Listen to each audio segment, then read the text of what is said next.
নিষ্ঠ প্রসঙ্গ করার জন্য আহ্বান জানাই শ্রদ্ধেয় দেবপ্রসাদ ব্যানার্জি তাকে। দাদা জয় গুরু। জয় গুরু জয়। পরম প্রেমময় পরম দয়াল শ্রী শ্রী ঠাকুরের এতক্ষণ যারা নামামৃত সুধা পান করলেন, তাদের মানব জীবন শ্রেষ্ঠ জীবনের একমাত্র উদ্দেশ্য ঈশ্বর প্রাপ্তি। তা যেন এই জীবনেই সফল হয়, এই কাতর প্রার্থনা দয়ালের রাঙারাতুল চরণে। আমরা ভগবানের কাছে শাস্তি পেতে চাই না। আর ভগবান কি সত্যি কাউকে শাস্তি দেন? এই সম্বন্ধে ঠাকুর বলেন যে ভগবান বা ঈশ্বরের অপর নাম বিধাতা। তিনি চলার বিধি বা নিয়ম বা আইন বা ল তৈরি করেন। সেই বিধান মতো চললে আমাদের উন্নতি হয়। যদি আমরা বিধানকে উল্লঙ্ঘন করি, বিধির বিধান ভেঙে দিই, মানতে নারাজ, তখন আমাদের ক্ষতি হয়। তিনি কাউকে শাস্তি দেন না। তিনি তার বিধি, যার ভিতর দিয়ে জগৎ সৃষ্টি হয়েছে, জগৎ চলছে, তাকে উল্লঙ্ঘন করলে তদনুপাতিক ফল সে প্রসব করবেই কি করবে। বিধি যেন মুহূর্তে ব্যতিক্রম না হয়। সেই মুহূর্তে, যে মুহূর্তে বিধির বিধান আমরা উল্লঙ্ঘন করব, সেই মুহূর্তে নিজেকে পূর্ণ করতে চাই অবিধিকে সরিয়ে দিয়ে। তাই যেটা অবিধি, সেইটাতে সরাতে গেলেই মানুষের প্রবৃত্তির স্বার্থে আঘাত লাগে। তখন বলে ঈশ্বর আমাকে শাস্তি দিয়েছে। জলের থেকে পাতলা যদি কোনো বস্তু কাগজের নৌকা করে আমরা ছোটবেলায় ছাড়তাম পুকুরে, তাই জলের থেকে পাতলা বলে জল তাকে ডুবিয়ে দিত না, তাকে ধরে রাখত। কিন্তু জলের থেকে যদি ভারী হয়ে যায় আত্মম্ভরিতা, অহংকার, তখন জল আর তাকে ধরে রাখতে পারে না, ডুবিয়ে দেয়। ভক্তি আসে কখন? উপভোগ করার মধ্যেই ভক্তি। যা কিছু গজায় এই উপভোগের মধ্যে দিয়েই। আমরা এই দাঁড়িয়ে আছি, ভক্তি ছাড়া কোনো কিছুই সম্ভব নয়। জীবনের সার্থকতা লাভ করতে গেলে প্রথম এবং প্রধান জিনিস হচ্ছে ভক্তি। ভক্তি করলেই প্রেম আসে। ঈশ্বরের সঙ্গে প্রেম থেকে জ্ঞানের উদ্ভব হয়। ভক্তি যোগ, কর্মযোগ, জ্ঞান যোগ। তাই ভগবান শ্রীকৃষ্ণ গীতায় পরপর সাজিয়েছেন।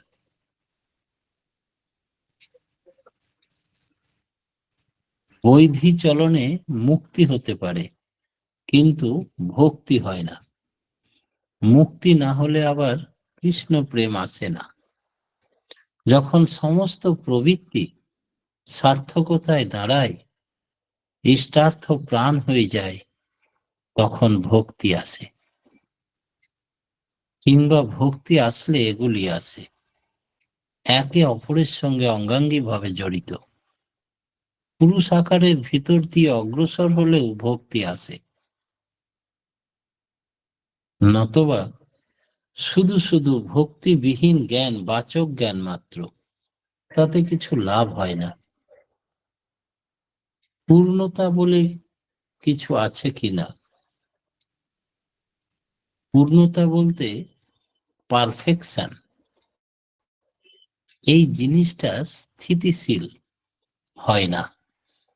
মানুষ যখন ভক্তির ভিতর দিয়ে কোনো আদর্শে যুক্ত হয় এবং তারই পরিপূরণ করে চলে, পারিপার্শ্বিকের সেবা নিয়ে নিরন্তর এগিয়ে চলে, প্রত্যেকের মধ্যে ঈশ্বর দর্শন করে, কাউকে আঘাত না দিয়ে সকলের সেবা করে। এই পারফেকশনে ততক্ষণ সে চলতে থাকে, ততক্ষণ সে পূর্ণ। এর শেষ নেই। আরো আরো করে জানার শেষ নেই। তিনি অসীম, অনন্ত। যত এগোবে সেই ভক্তি, প্রেম, ভালোবাসা নিয়ে ঈশ্বরের পথে, তত তার নতুন নতুন জ্ঞানের উদ্ভব হবে, জানার শেষ হবে না। আমরা যে কথা বলতে পারি, এটাও আমাদের ইচ্ছাতে হয় না। তাই বলা হয় যে আমরা যন্ত্র বিশেষ, আর তিনি যন্ত্রী। যন্ত্র বলতে পারে না যে সে কি সুরে বাজবে, কতক্ষণ বাজবে, আদৌ বাজবে কিনা। যন্ত্রী জানে তার যন্ত্রকে সে কিভাবে বাজাবে, কতক্ষণ বাজাবে, কোন সুরে বাজাবে। তাই আমরা জড় প্রাকৃতিক উপাদান দিয়ে তৈরি, ক্ষিতি অবতেজ মরুদ্বম। আমাদের মধ্যে যিনি স্পিরিট, আত্মা, যিনি অধিপতি, তিনি মালিক, পরমাত্মা স্বরূপ, যিনি চালক, যিনি সারথি, তিনি আমাকে পরিচালনা করেন, নিয়ন্ত্রণ করেন। আমি যেমন ভাবে নির্দেশ দিই বা আমার কর্মফল যেভাবে চালনা করাই। তাই অর্জুন রথের ভেতরে, আর সারথি লাগাম হাতে রথের অগ্রভাগে।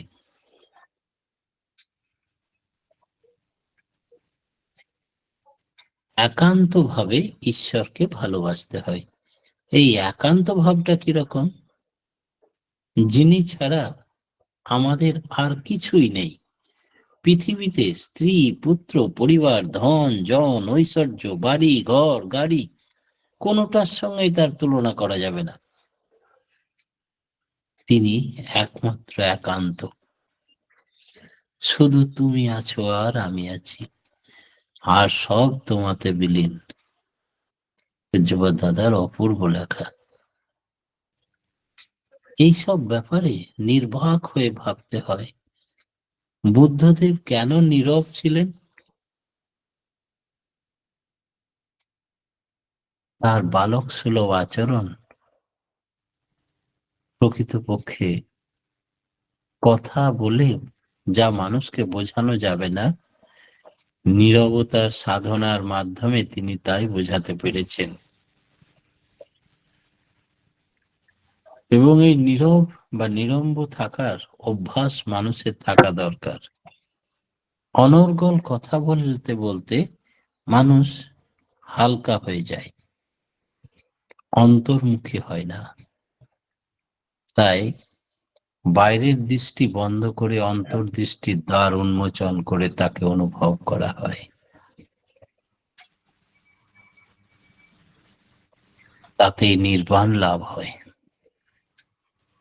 নিজের ভাবকে ঠিক রাখার চেষ্টা করা হয় কেন? সংসারকে বলা হয় ভব সমুদ্র। নানান ঢেউ আছড়ে পড়ে, কখনো ছোট ঢেউ তো কখনো বড় ঢেউ। এই ঢেউয়ের মাঝে যদি নিজেকে ঠিক না রাখা যায়, পা হড়কে যায় চোরাবালিতে, তাহলে মরণের পথ উন্মুক্ত হয়ে যায়। সেই জন্যে জপ তপ যতই করো, মরণে হুঁশিয়ার, সব উলট পালট হয়ে যাবে। যে কথা সরোজিনী মাকে ঠাকুর শিখিয়ে দিয়েছিলেন। যখন আশ্রম বালকেরা তাকে খেপায়, রেগে গিয়ে বলছেন, ঠাকুর এদিকে আশ্রম থেকে বার করে দাও, শুধুই আমার পিছনে লাগে, কেউ কাপড় টেনে দিচ্ছে, আমি কি পাগল? ঠাকুর বললেন, তোকে একটা বুদ্ধি শিখিয়ে দিচ্ছি। বলে, কি বুদ্ধি? যখন তোর পিছনে লাগবে সবাই, আশ্রম বালকেরা, তুই মনে মনে ওদের প্রণাম করে নিবি। দারুণ বুদ্ধি তোমার।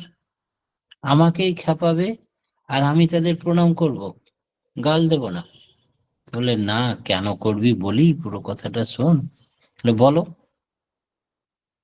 আমাদের যখন প্রত্যেকের শেষ সমন ভয় অর্থাৎ মৃত্যু শয্যায় আমরা শুয়ে পড়ি, তখন আত্মার অপর নাম চিত্রগুপ্ত।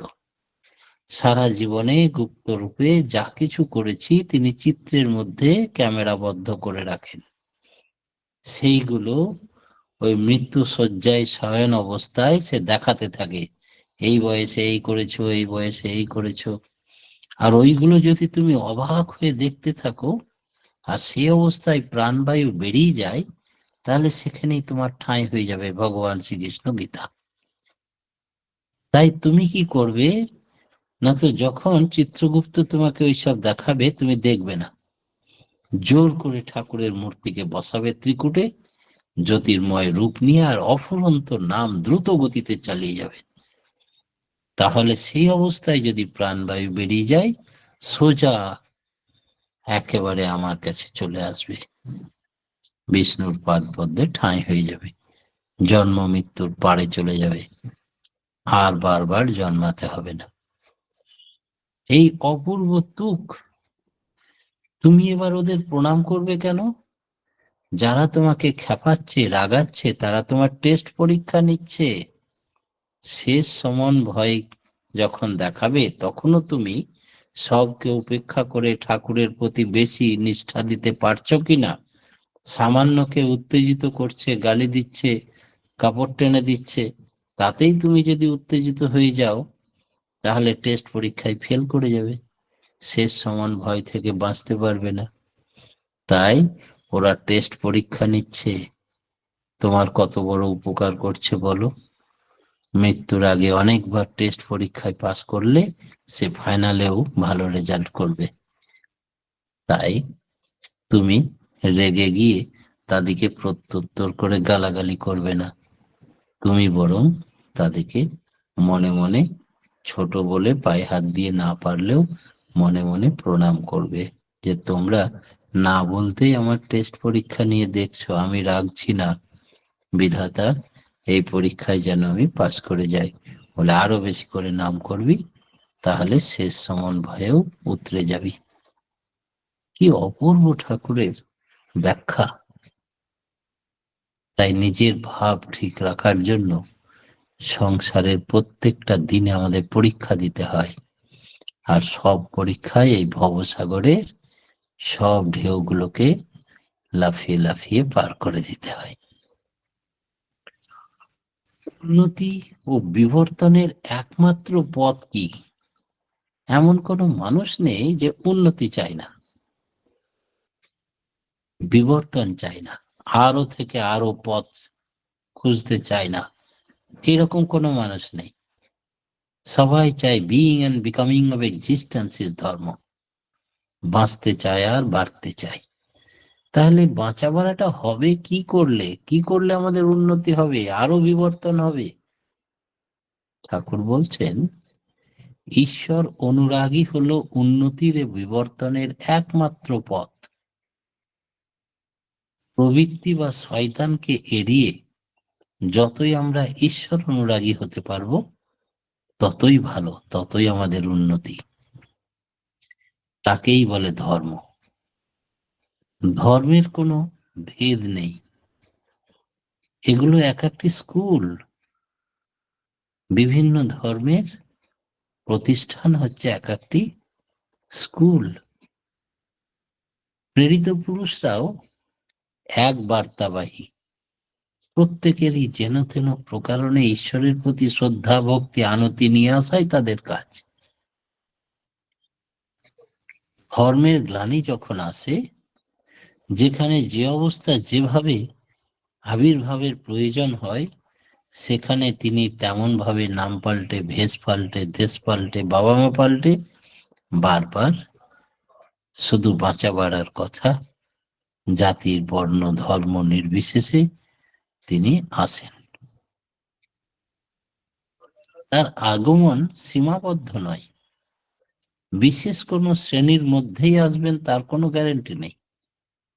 যেখানেই আসেন ভাগবত নীতির সংস্থান নিয়ে আসেন। আর খ্রিস্টান, হিন্দু, জৈন এদের মধ্যে কোনো ফারাক নেই।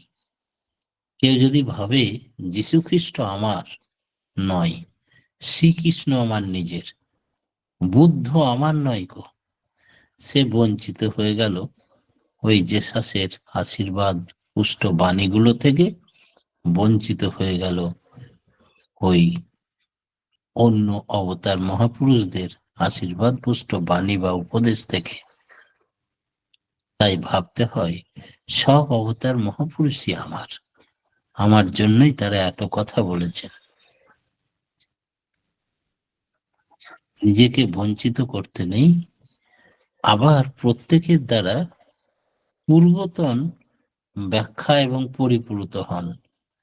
যিশু বলছেন, I am come to fulfil, not to destroy. আমি পরিপূরণ করতে এসেছি, তোমাদের ধ্বংস করতে নয়। তাই ঈশ্বর কাউকে শাস্তি দিতে আসেননি, ঈশ্বর শুধু আমাদের কল্যাণের জন্য এসেছেন।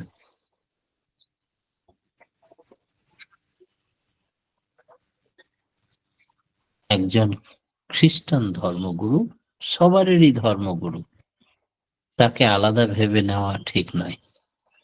ভাগবত উৎস যাতে সংহত হবে তাকেই স্বীকার করা উচিত। তারা বৈশিষ্ট্যকে প্রতিষ্ঠা করেন, ধ্বংস করেন না। সেগুলি ধ্বংস করেন, সেগুলো শয়তান।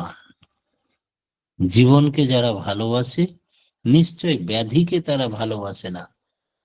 তারা উজ্জ্বল উদ্দীপ্ত জীবন লাভ করতে চায়। তারা কুৎসিত, নোংরা, ব্যাধিগ্রস্ত থাকাকে ভালোবাসতে পারে না। ঈশ্বরকে যখন ভালোবাসি, একই সঙ্গে কেউ শয়তানকেও ভালোবাসি, তা হতে পারে না। যে দিনকে ভালোবাসে সে রাতকে ভালোবাসে না, যে ভালোকে ভালোবাসে সে খারাপকে ভালোবাসবে না, যে সৎকে ভালোবাসে সে অসৎকে ভালোবাসবে না। যেখানে ভালোর প্রতি ভালোবাসা জন্মাতে জন্মাতে, বনতে বনতে বন যায়, সব ভালো গুণগুলো, ভালো দিকগুলো আমার মধ্যে একটা একটা করে ইম্পার্ট করে যাবে, আর তখন আমারও উন্নতি হবে। এই হচ্ছে ভালোবাসা। 4 যুগে তিনি বারবার অবতীর্ণ হয়েছেন কিনা। শেষে ঠাকুর বললেন, সত্য, ত্রেতা, দাপর, কলি, এই 4টে যুগ বারবার এসছে। কিন্তু আমাদের ঋতু পরিবর্তনে যেমন আমরা দেখতে পাই, এই বছরের শীতের মতো সামনে বছরের শীতটা নয়, এই বছরের গ্রীষ্মের মতো সামনের বছরের গ্রীষ্ম নয়, এই বছরের বর্ষার মতো সামনে বছরের বর্ষা কিন্তু হয়নি। তাই প্রত্যেক যুগে তিনি এসছেন এক এক জনের মতো করে, তিনি এসছেন নিজের মতো করে, একেবারে হুবহুব মিল হবে না। 4টে যুগ, সত্য, ত্রেতা, দাপর যুগ, কলিযুগ বারবার এলেও আগের কলিযুগের মতো এই কলিযুগ, আগের অবতারের মতো এই অবতার একেবারেই হুবহু মিল হবে না।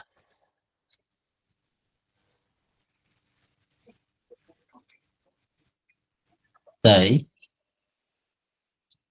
আগে জানতে হবে আমাদের আমি কে। আমি হচ্ছি পরম কারণিক যিনি, পরম উৎস যিনি, সকলের স্রষ্টা যিনি, সকলের সৃষ্টিকর্তা যিনি, তারই এক সৃষ্টি একক, সৃষ্ট একক আমি। তারই একটি কিরণ হচ্ছে আমি, আর আমি হচ্ছি তার ছায়াপথ। ভগবান শ্রীকৃষ্ণ গীতা একই কথা বলছেন। বলছেন মানব শরীরকে একটি বট বৃক্ষের সঙ্গে তুলনা করছেন। এই বট বৃক্ষে 2টো পাখি থাকে, একটা জীবাত্মা পাখি, একটা পরমাত্মা পাখি। জীবাত্মা পাখি জীবের সুখ দুঃখে সুখী হয় দুঃখী হয়। 1 কোটি টাকা পেলেই জীব আনন্দে নাচতে থাকে, তো জীবাত্মাও নাচতে থাকে। কিন্তু পরমাত্মা পাখি না ওর সুখে সুখী হয়, না জীবের দুঃখে দুঃখী হয়। তার ধান্দা শুধু কখন সে আমার দিকে তাকিয়ে নিজের চৈতন্য ফিরে পাবে, ত্রিকুটে আমাকে বসিয়ে শুধু নাম ধ্যান করবে, আর বুঝতে পারবে আমারই ছায়া সে, তার নিজের কোনো সত্তা নেই, আমারই সত্তার অংশ সেই। আমি তার সাধনায় সন্তুষ্ট হয়ে সর্বগুণ সম্পন্ন নির্গুণকে আমি আমার সঙ্গে মিলিয়ে নিতে পারবো, তাকে মুক্তি দিতে পারবো জনম মৃত্যুর হাত থেকে। আর ঋত্বিক দেবতার কাজ কি? সেই জীবাত্মাকে দীক্ষা দিয়ে ত্রিকুটে তার ধ্যান বসনে অভ্যস্ত করা, আর পরমাত্মার দিকে দৃষ্টি ফিরিয়ে দেওয়া। দীক্ষার আসন বসেই শুরুয়াত, তাতেই তার আমি জেগে ওঠে। পৃথিবীতে ঈশ্বর হলো, স্রষ্টা হলো, অসুর হলো কেন? আমরা দেবাসুরের কথা শুনি, অসুর হয়ে জন্মবার দুর্ভাগ্যই বা হলো কেন অসুরদের? দেবতা যখন প্রবৃত্তির কবলে পড়ল, অর্থাৎ যে কোনো মানুষ সৎপথে চলতে চলতে মতিভ্রম হয়ে প্রবৃত্তির খপ্পরে পড়ে যেতে পারে, তখনই সে অসুর রূপ ধারণ করলো। দেবত্ব যখন প্রবৃত্তি সেবী হয়ে উঠল, প্রবৃত্তির দাস হয়ে উঠল, তখনই শয়তান সেবী হয়ে উঠল। প্রবৃত্তি হলো সত্তা পোষণের জন্য, সত্তার বিনিময়ে প্রবৃত্তি পোষণের জন্য নয় গো। তাই দেব চলন সত্তা পরিপুষ্টির জন্য, আর শয়তানের চলন প্রবৃত্তির পরিপুষ্টনের জন্য। তাই আমরা সত্তা পোষণে ঈশ্বরের দূত হতে চাই, কখনো যেন মতিভ্রম হয়ে প্রবৃত্তির সেবক বা দাস না হয়ে অসুরত্ব লাভ না করি, এই কাতর প্রার্থনা দয়ালের রাঙারাতুল চরণে। এই বলে আজকের মতো আমার ক্ষুদ্র বক্তব্য এখানে শেষ করলাম। জয় গুরু। জয় গুরু দাদা। আজকে আমরা খুব সুন্দর আলোচনা শুনলাম যে বিধির বিধান না মানার জন্যই আমাদের দুঃখ দুর্দশা নেমে আসে। অহংকারী পতনের মূল কারণ। ভক্তি থাকলে প্রেম আসে, প্রেম থেকে জ্ঞান বৃদ্ধি হয়। আমরা যন্ত্র, তিনি যন্ত্রী। একান্তভাবে তাকে ভালোবাসতে হয়। মৃত্যুর সময় যে ভাব নিয়ে মৃত্যু হয়, সেই ভাব নিয়েই পরবর্তী কর্মফল রচিত হয়। সুকেন্দ্রিক হয়ে নাম করলে সব সমস্যার সমাধান হয়। 4 যুগেই তিনি এসেছেন। যুগ পুরুষোত্তম, তিনি যুগের প্রয়োজনেই বারবার এসেছেন। জীবাত্মা এবং পরমাত্মা একই সঙ্গে বিরাজমান। প্রবৃত্তির দাস হলে অসুর হয় মানুষ, আর দেব চলনে চললে দেবত্ব লাভ হয়। খুব সুন্দর আলোচনা আমরা শুনলাম, প্রত্যেকেই সমৃদ্ধ হলাম। পরমপিতা রাঙার আতুল চরণে আপনার এবং আপনার পরিবার পারিপার্শ্বিকের সবার সুদীর্ঘ নিরোগী সচ্ছল জীবন কামনা করি। ভালো থাকুন দাদা, সুস্থ থাকুন, আর এইভাবে আলোচনা করে আমাদের সমৃদ্ধ করুন। জয় গুরু।